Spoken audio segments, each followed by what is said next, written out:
Alarming new information tonight that this killer's pattern of disturbing behavior extended back to his childhood. Even as a young boy, Omar Mateen was troubled and disruptive. A former classmate at Mariposa Elementary School in Port St. Lucie, Florida, tells CNN Mateen once threatened to bring a gun to school and kill everyone. That was in 4th or 5th grade. He was 9 or 10 years old. The classmate could not recall what punishment Mateen received, but said it was, quote, a very big deal at the time.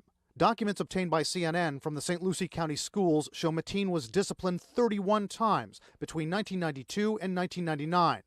These school records describe Mateen as, quote, rude and aggressive, and note he talked frequently about violence and sex. He was always a little out there.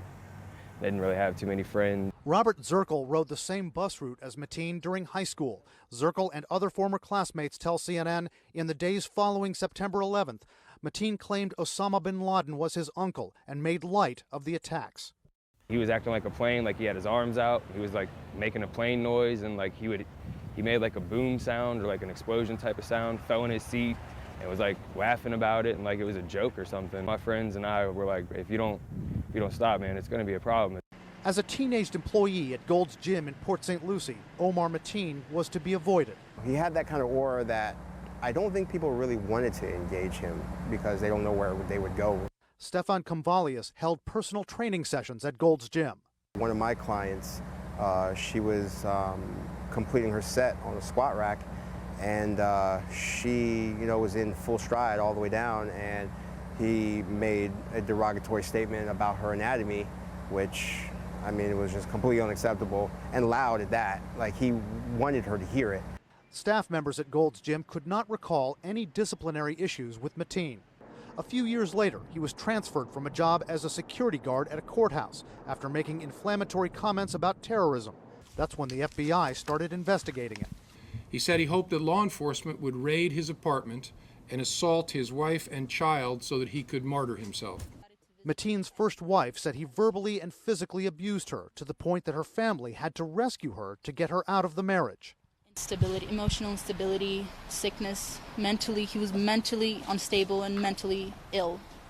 That's the only explanation that I could give, and he was obviously disturbed. Now, these school records show that Omar Mateen repeatedly had interventions with school counselors, psychologists, and others, but since the shootings, his father has repeatedly said that he thought his son was normal. Wolf? Brian, was there a warning signal from a local gun shop owner some weeks before the massacre? There was, Wolf, according to the gun store owner himself. This gentleman's name is Robert Abel. He is the owner of Lotus Gun Works in a nearby town, Jensen Beach. He said that about 6 weeks ago, after Mateen came in trying to buy level 3 body armor and a bulk ammunition and ask odd questions, that his staff became concerned and that they contacted authorities. Now, according to law enforcement officials, federal officials have no record of the Lotus Gun Works or any other store contacting them about Omar Mateen during that period, and the Martin County Sheriff's Office says the same thing. They don't have a record of it.